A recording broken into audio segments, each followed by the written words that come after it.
What's going on, everyone? Welcome back to the Unqualified Film Bros podcast. To me, after missing last week, Max, I certainly missed you. Ben, I heard what you said about me. Um, you're not here to defend yourself either. So right now, I'm just going to say that you are too afraid of AI judges to go see Mercy in a theater. You're too scared of Rebecca Ferguson being in a position of authority. That's why you're not going to watch Dune Messiah either. It's a weird thing to be afraid of. I love Rebecca Ferguson. Yeah, I do too. It's Yeah. Ben, you should feel bad about yourself for Yeah. that. Really, really weird. So if you couldn't tell, we're talking about Mercy tonight. We are. It is our second 2026 release after last week. We're getting into late January where we're going to start talking about the new stuff, Let's not go. carrying over from the holidays. Yes. So we're talking about Mercy, Chris Pratt and Rebecca Ferguson. And I want to start by referencing a tweet that I posted that I tweeted back in October that kind of did some numbers for a small account anyway. Sure. Um, Sure. Like 5 likes, something like that. I'm talking like 90 something likes Oh, and 20 something retweets. all right. Mr. Popular over I was here. living pretty large Whoa. back in October. Whoa, whoa, whoa, whoa. All Um, right. but it was when this movie was announced because nobody really said anything about it until the fall because it wasn't going to be a tentpole like summer release or a big time No, streaming it's a release. It it's a was late January release, and it it's has we're gonna people with Chris Pratt. dump There's it in Chris Pratt and theaters. Rebecca Ferguson in it. The fact that that's getting a late January release says everything about this movie. So what I had said in the tweet was Rebecca Ferguson acting opposite Chris Pratt, and it was that viral image of hydrogen bomb versus coughing baby. Yeah, yeah. And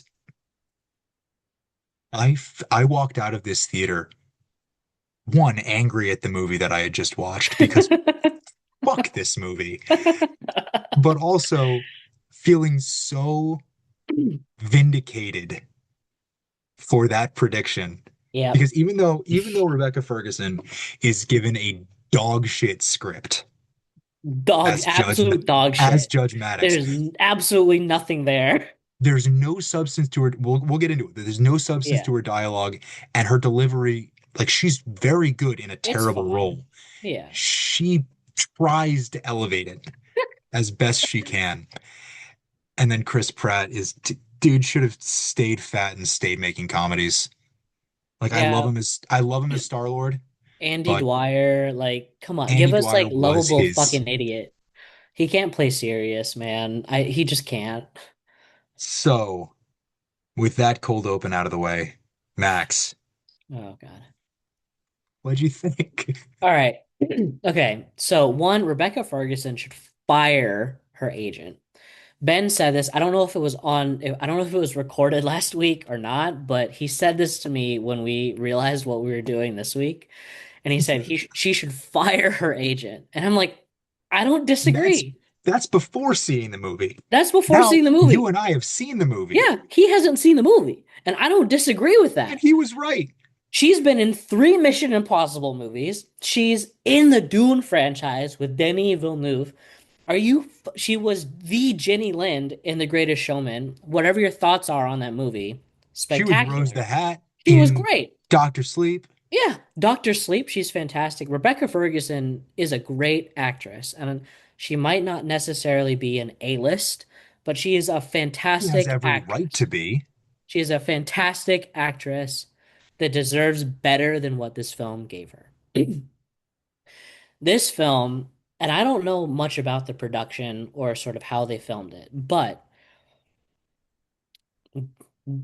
is this the first pro AI film ever? Like, is that what we're dealing I with don't know. here? I Because don't. it is god awful. Like Yeah, like it is no. really, really bad. The creator, the Gareth Edwards movie from like 2.5 years ago, that Oh, was I guess pro that's true, AI. but at least it looked good and it was Right. interesting. That was Gareth Edwards, right? Yeah, it was. And Okay. again, they did that on a budget of $90 million and they did interesting shit. And it right? looked That was so a good. $90 million film where they actually went out, filmed, and did things with the actors in the locations on Uh-huh. set, whatever. This film, for like 80 of 70 of the 95 minutes that we have of this film are in one room. And they spent $60 million on it. That is a waste of money. Like, there's no reason to be spending that amount of money on this product.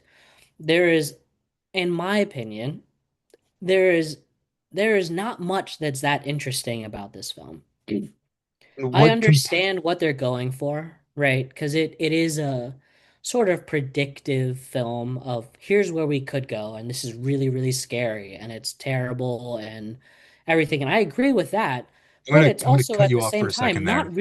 not really doing that. It's not really saying that. Exactly.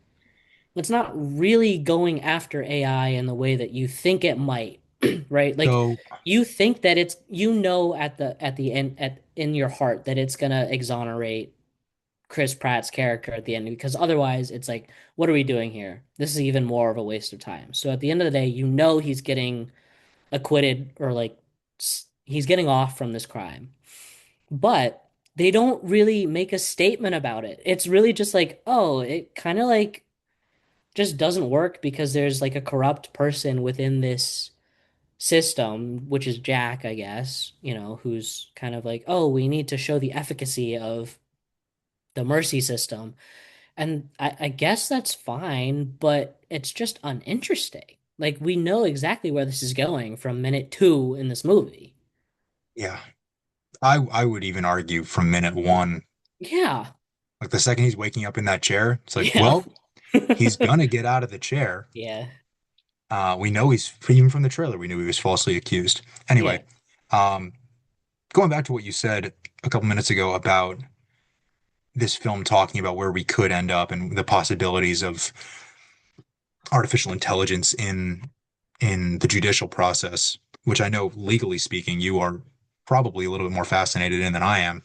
But we'll get to that maybe at some point. I don't know, Sure. if you Go want to ahead. address it. Yeah, we But can. Pratt said on the junket at the premiere, even, look, we're not trying to make some commentary on AI. And it's like, first of all, the whole point of this movie was to do that. You're not making this movie to be a popcorn movie now. If this movie came out 15, 20 years ago, then Sure. yeah, you could say, all right, the possibilities of like this screams mid 2010s. So like 10 years ago. Yeah, This it screams does. mid Yeah, it does. 2010s direct to Netflix, like Red Notice level streaming numbers in the first week. Yeah. We're talking an all-timer for Netflix. We're talking what Netflix wanted the electric state to be by Yeah. giving the Russos fucking 800 million or whatever they did. No, 250 million to make the electric state for Netflix. Garbage. Long live Doomsday, right? Anyway, um, yeah, Pratt saying that this movie was not trying to do something in the conversation about AI as bullshit. It tried. It swung and missed. Yeah. And if you're gonna do it, even if you're pro AI, like make that statement. Like that's more interesting than what this did. Yeah, this was I don't agree with AI it, but like it'd be is more interesting. kind of a negative factor to have being the end all be all judge, jury, and executioner of the justice system. Yeah. But then it's like self-learning over the course of this 90 minutes to get to a point really fucking quickly where it's willing to go against its programming and help figure out this constantly evolving hostage situation. Yeah. Jesus. And also, once he proves his innocence and gets that percentage down from 98 all the way down to zero, And it's not and even it's him being innocent though. Like let me just quickly interrupt. It's not even him being innocent. It's like let's get down from, yeah, you're pretty much guilty at 97.5% or whatever, down to 92, which is like You've basically just cleared the beyond a reasonable doubt Yeah, standard, which is that's what that's we all it well, is. that's all it is. Like you basically just don't get an automatic execution. That's it. I don't understand why he had to get back into the chair all hooked up just to activate the AI at the end of the movie. I don't know, man. Like you're willing to full on because the trial's over. You got it down to zero and you got released from the chair. That Yeah. is based on the rules that you set up at the beginning of the Yeah. movie. That is the end of the trial. Yeah. Go to a The normal AI judge. program, the Mercy program should be shut off at that point, moving on to the next case. You should not be able to say, actually, put me back in. No, like, That's cause not, you said no. that's not how it works. Yeah, you get all the resources and like, oh, automatically when you've beaten the threshold, you get the same amount of re like no, like yes, in theory that's a good thing because you should have all the resources at your disposal to prove your innocence, but like that's not the system you set up at all. It's like completely opposed to what you told us what was happening. Yeah, and maybe that's supposed to be some sort of idea about how humans and AI can learn from each other, but also Sure. the star of your fucking movie said you're not trying to have a deeper conversation about AI. And then to add on to that, it's not even that part isn't in the movie. Like we don't get the sense that it's like this makes sense that he's learning from the AI just as the AI is learning from him, right? No, It's literally just a tool. this is him talking his way out of it, which he Yes. does successfully. I will give the movie this in a way that makes sense. Yeah, it does, but it's like It's they set it up to be very really easy for it to make sense. Like of course he it, didn't fucking do it. it's very predictable. It follows very clearly each step Yeah. that we can almost guess where he's going to go next based Oh on what yeah. has been set up. Yeah. Then we get to the final 20 minutes of the movie and it stops being the movie we were promised about Yeah. him trying to get out of Yeah. this punishment for killing his wife, him trying to stop the timer. It ends up being a very, very mediocre action crime thriller chase sequence with multiple twists and a hostage and so many unnecessary moves in the plot. Really, just it feels like to pad out the runtime. Yeah. Which didn't This, even extend itself, right? Like a lot of times we talk about these kinds of movies and it's they've stretched to it like 210, 220 runtime. thank Thank God this one goodness this is didn't. an hour 40. Like Yeah. I think you said something earlier about, essentially like it hadn't like fleshed out things enough and I'm glad that they didn't because it would have been convoluted.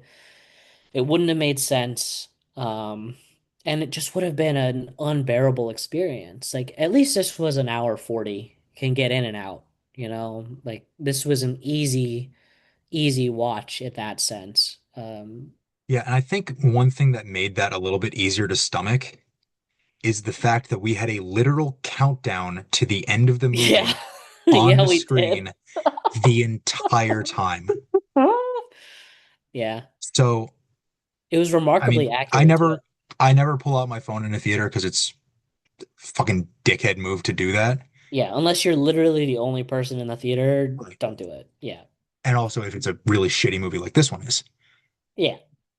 with being the only person in the theater. I wouldn't do it if there was anybody else sitting behind me, in front of me, or in the row with me. Yeah. Um, but like I didn't I wanted this movie to be over so badly the Yeah. whole time. Yeah. And I didn't have to like think about, well, how much more of this movie is left because I had a literal clock counting it down for me. And that was one thing I think they did right in making this movie is telling us, don't worry, guys, it's almost over. There's only 37 minutes left in your mercy trial. Oh, great. There's Like, only 40 minutes left in my movie. And then the worst part was it kept going after that ended. Like, I think Yeah, a it really did. cool way to execute this, no pun intended, to execute this idea would be a real-time Yes, mercy trial. yes, I think yes. going Detective Raven, Chris Pratt's character, Hmm. going through literally the entire case over the arc, build it out to an hour 50, 2 hours, Yeah, but at show least us that's more the interesting. entire trial Yeah, and up the stakes that way. If yeah, we are experiencing an actual ticking clock and not just, well, we're down to an hour 29:40, we're down to an hour 28:30, yeah, and then we don't see the clock for a couple minutes, and then suddenly, well, because this is where we need the story to be right now, we're at an hour 21:20, yeah, we're at an hour 10. yeah, Like, you're showing us the clock, and it is roughly in real time because again, the clock is up there for 90% of the movie yeah, when we're seeing Rebecca Ferguson. yeah. And by the way, whoever styled her hair for this movie, come on. That's like the least egregious thing that they did artistically with the character design. But, to your point, right? Like that's such a small change. And it feels like it's becoming sort of a pattern in a lot of recent movies, not all of them, but a lot of recent movies where doing the bare minimum of doing something kind of more interesting than what you have on screen just isn't being done. Like the real-time countdown would have just changed that much of the stakes. Like we have the stakes already that he's got a countdown that's already high enough stakes.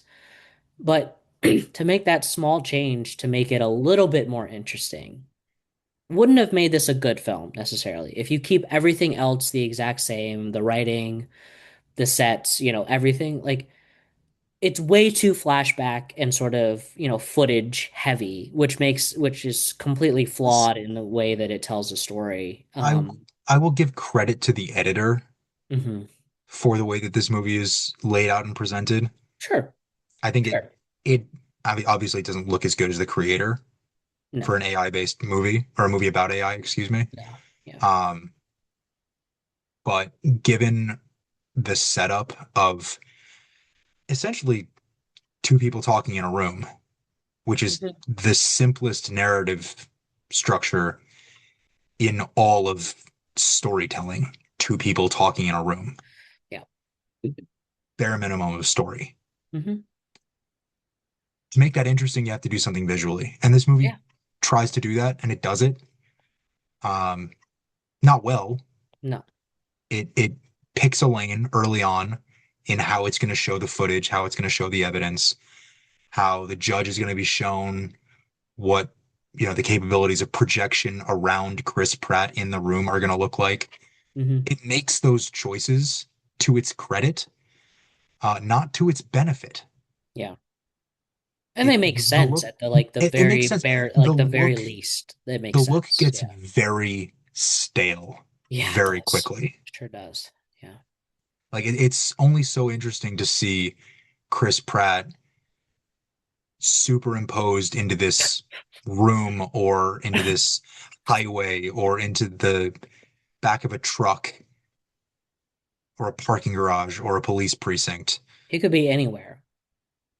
Like if you're gonna make this room be able to do that, first of all, show us that the room is not just an ordinary room at the beginning. Because when Yeah. he's just sitting up, like waking up in the chair, it's a very ordinary looking courtroom with a giant screen at the front. Yeah. I mean, at the very least, like do something weird where you like make the court make like sort of show him in a normal courtroom that we would recognize, right? With, a the judge at the, in the front, I bailiffs, know what a courtroom spectators, looks like. like make it look something like, and then completely flip it on its head and make it this futuristic sort of like Minority Report kind of a vibe thing where you like, You bring up Minority Report. yeah, I mean, look, I said this in my letterbox review. This is a Minority Report that I don't care about, you know? Like it's, using technology that's at our disposal literally right now that's advanced in some ways to this This AI takes place judge. 3 years in the future, Yeah. 2029. Yeah. And it's like, okay, great, but this just looks so uninteresting. I mean, I'm thinking of Mindhunter on Netflix, which is, David Fincher, sort of FBI, BAU, Behavioral Analysis Unit. It's literally most of it is literally two dudes sitting in a room with a tape recorder from the 1950s talking to their serial killers. And it's one of my favorite Netflix original shows, right? Like it's great and it's exciting. They somehow That make just sitting in a room exciting, interesting, and, uh there's things to grab onto here. Like they that could have done is something like this here, and it's like it doesn't seem that difficult for a screenwriter here in 2026 to be able to figure that formula out. what Mindhunter does, and I haven't seen the show, but based on your endorsement and what I've read about it, You because would love it. I love David Fincher, and Yeah, you'd love it. It's great. I figure I would love it. Jonathan Groff, Sign me up. Holt Sign me McEnany. up. Sign me the Um, fuck up. yeah, it's great. It's great. That's storytelling. Yes. That's that's the ability to write quality teleplays, Hmm. and that's on performances. Yeah, it And is. we have none of that here. No, we've none of that. I think maybe this movie gains something if the story was something, if it's got two of the three. Yeah, it's like If at if least the that much more story interesting. if the story is something other than a worst version of The Fugitive, I didn't kill my wife, Yeah. or if the screenplay has better dialogue, if we've just got conversations that hold our interest, Hmm. if we have reasons to get behind the cause of the characters, Yeah. that makes it a better film. That makes it more interesting. And Hmm. third, I love Rebecca Ferguson. I have enjoyed Chris Pratt at times in his career. Andy Dwyer, Star-Lord, Yeah, it's the Scott best. Hatterberg. Oh yeah. Well, sure. The list pretty much ends there. And again, that Um, is all a product of good writing right. too. So So if if Chris Pratt were better, that's the simplest, rudest way I can put it, most truthful way I could put it. Mhm. If Rebecca Ferguson had a better script to work with, or if the two of them as scene partners, because it's just the two of them talking for 80% of the movie, Yeah. if they shared a lick of chemistry. Because for a movie that's two people talking, you need to believe that they're, at the very least, sharing a space together. Like what makes so many animated movies so great, like the early Pixar movies, Hmm. Toy Story, Monsters Inc., The Incredibles. Oh yeah. You've got It's good shit. voice actors, Tom Hanks and Tim Allen, Billy Hmm. Crystal and John Goodman, like these examples that I'm listing, they're in the recording booth together, playing off of each other. Hmm. I can guarantee at no stage in this process were Chris Pratt and Rebecca Ferguson in the same room as each other. Probably not. No. Chris Pratt is sitting in a chair. By the way, the easiest acting role he's ever going to have. He's just going to sit in a chair the entire Yeah. time, except for standing up a little bit at the end. Yeah, he did that a little bit. He was probably just saying his lines opposite someone saying his cues in that Yeah. room. And Yeah. Rebecca Ferguson did what we're doing right now, sat in front of a laptop Yeah, she could be anywhere. Had a little bit of visual effects put over her face to make her look more artificial. Yeah. Had that. I'm going to harp on the haircut again.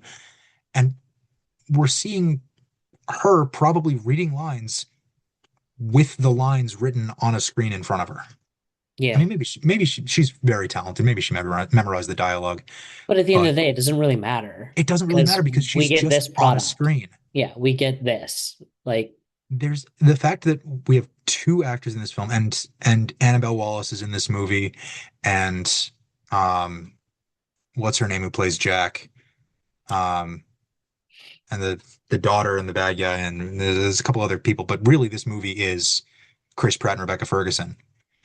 And the fact that our two leads aren't even in the same goddamn room when they're talking to each other, like movies like The Phone Booth, hmm where you've just got Colin Farrell on the phone talking for 80 minutes. It's completely riveting, and you're not seeing the other side of that phone call. yeah. In this movie, you got two people face to artificial face, and it's like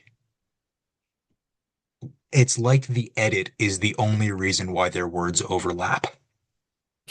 Yeah. And I think that's the biggest, Yeah. most fatal flaw this movie has, hmm is that it just can't recover from the fact that it has no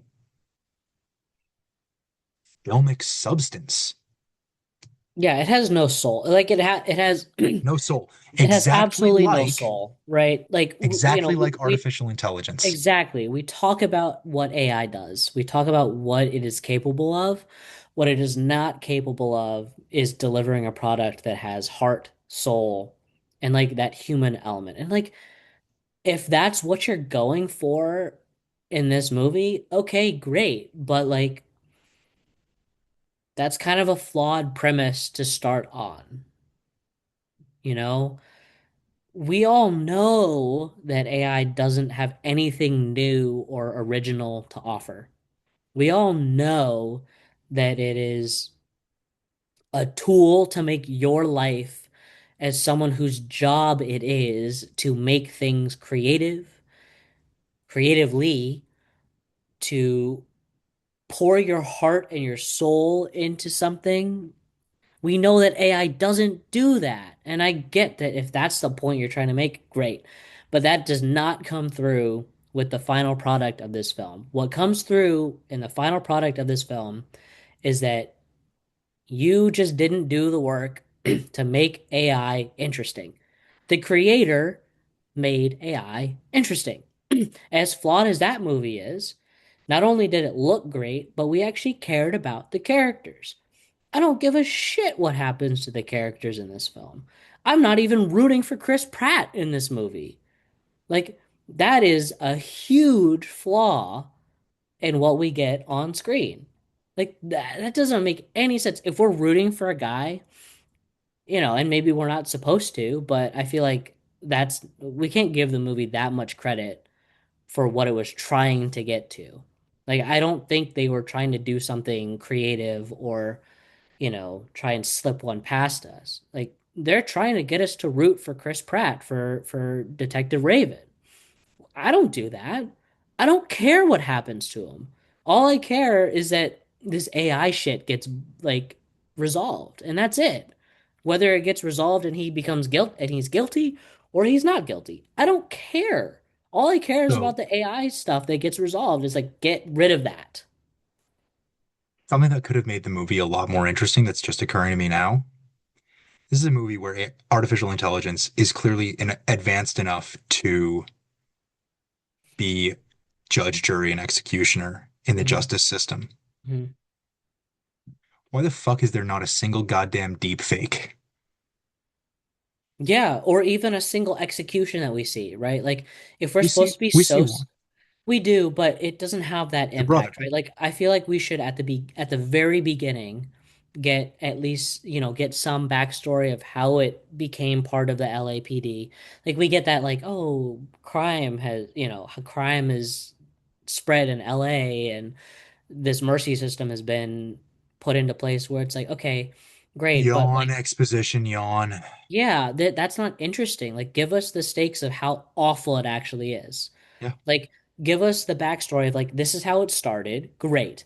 But then go further and say how bad it's become. We don't get any of that. It's just, oh, this kind of exists now. We've got a cop on trial who loves this program, who basically like started it and he is a huge championed it. Yeah, proponent of it. And now he's on trial. And it's like, okay, but like, why are we supposed to root for this guy? Like, not only is the political climate in 2026 not for police officers, it is also not for AI. You put both of them together, we're not rooting for this guy. Like, none of this I'm not rooting for story. anyone here. No, I'm not rooting for Rebecca Ferguson. I'm not rooting for Chris Pratt. I'm basically only rooting for the daughter, for Britt. That's Yeah, it. She's the only one that I feel like, yeah, she probably deserves the truth. And but we don't know that because she doesn't really play a huge part in the film, you yeah. know? Until It she plays a huge part as a until she hostage, yeah, until she gets kidnapped, you know. You know, that's a big part. But like which is again, she doesn't also really do anything. so many goddamn unnecessary twists at the end of this movie. Yeah. The stakes of the movie literally could have been the ticking clock, and it would have been more entertaining. Yeah, but It again, turns into like your such a generic suggestion, the thriller at real the end. time would have been so much better. Like at least I would feel something, you know? Like the ticking Yeah, clock is always you always see that in stuff like this. Oh, there's a ticking clock where like you only have a couple of weeks. But, you know, when I was watching it, I was thinking if this was a normal film, we would get the rogue cop, Detective Raven, going off, getting put on administrative leave, and then going off for like 3 weeks to go figure out what he had to do. You've only shortened it to 90 minutes to make it somewhat more, you know, stakes worthy. But then you didn't go the extra step in actually giving us the stakes. Like we know he's gonna get off by the end of this. There's just no. You showed us in the trailer that he's gonna get out of this fucking chair and go try and prove his innocence. Like we know what's going to happen. And if you're gonna do that, at least give us the actual stakes of, okay, there's a 2 hour countdown. You got an hour and 55 minutes left after we explain everything to you in the first 5 minutes. Go prove your innocence from 97% down to 92, or at least get out of the mercy trial down to 92%. Um, yeah, I don't know, man. Like there are just so many decisions that just don't make sense to me. Like there's so many small changes to make this interesting, and they didn't take any of those chances. yeah. I don't even want to get into what I brought up earlier with the whole legal, ethical implications of an AI justice system. Like that doesn't matter to me. Oh, This I mean, movie's, basically they're all dog shit. Like it's all yeah. awful. Like there's no merit to it. There's none. Yeah. Um, yeah, I've said all I need to about this one. I don't know about you. Yeah, Oh, wait, one more point. sure. If you're going to sample a song by my favorite current artist for the credits Sure. and Okay. not play her actual fucking song, Mm. then why the fuck are you using it? I was already mad, and I said this in my Letterboxd review. Was it a I cover? was, what? Was it a cover or like what was it? No, it was just, and I'm honestly a little embarrassed right now that I can't remember the Halsey song that it was, but it was a Halsey song that I really like. That God, it's gonna kill me. I'm checking my Spotify. Hold on. Was it like one of those cinematic versions? No, Oh. it was literally like a different artist, different lyrics. Um, Oh. See, I don't know yeah, Halsey all that well, so you're educating me. At least I learned yeah. something from this movie, I guess. So it was "Hold Me Down" by Halsey, Okay. um, off of her album Badlands, which I saw her do live last fall, which was fucking awesome. Just quick little aside. Um, Respect. but I start hearing the intro to that song over the beginning of the credits, and I'm like, all right, a redeeming quality. And then the lyrics don't start where the lyrics in the song start, and I'm like, okay, maybe they're doing something different where it just sort of sounds, all right, this is kind of like a sound of a clock ticking a little bit. So I can sort of get behind. And then some guy starts singing other lyrics that aren't the lyrics of the song, and I'm like, no, I'm fucking out of here, and I I'm got up and out. walked out. Um, yeah, so I was already pissed off that I had to sit through this movie, and then I That's got pissed valid. off by the credits. That's so fair, man. So, from one slop action thriller to a hopefully good action thriller next week, we are sitting down with our old pal Jason Statham Let's go. for Shelter, which is Jason Statham's, as of the last, this will be, I think, the sixth year in a row. He's done some winter, spring Yeah. action thriller with hints of comedy. That's been the exact same movie every single time, and I'm gonna give it Beekeeper. 3.5 stars. Beekeeper. Beekeeper, Wrath of Man, Oh my. A Okay. Working Man, Operation Oh, a working Fortune. man. I didn't like a working man. Beekeeper is much better. Beekeeper was better. I gave them each 3.5 stars, and I guarantee I'm Yeah. giving Shelter 3.5 stars But again, like that's the thing with these Jason Statham movies. It's like I'm gonna be entertained by them. because it's Statham, Yeah, he's gonna and go he has, beat some dudes up and it's gonna be uh-huh. awesome. Like we will always do a Statham movie. We will be seated for that. We are already seated for that. So stay We will tuned for always do that. Shelter next week. In the meantime, go see something else in theaters. Don't see Mercy. Yeah. It's in IMAX around me. Like I can't believe that they're giving up an IMAX screen for that. Dude. Like what the fuck is wrong with you? So I don't know. support your Not local fun. movie theater, ban AI in filmmaking and the justice system, Yeah. and watch some good movies, Yeah. not Mercy. Yeah. Ben will be back next week. The two of us will be back next week. We will see you for Shelter, as I can find the stop button here. We will see you for Shelter next week. Have a good night. Good night.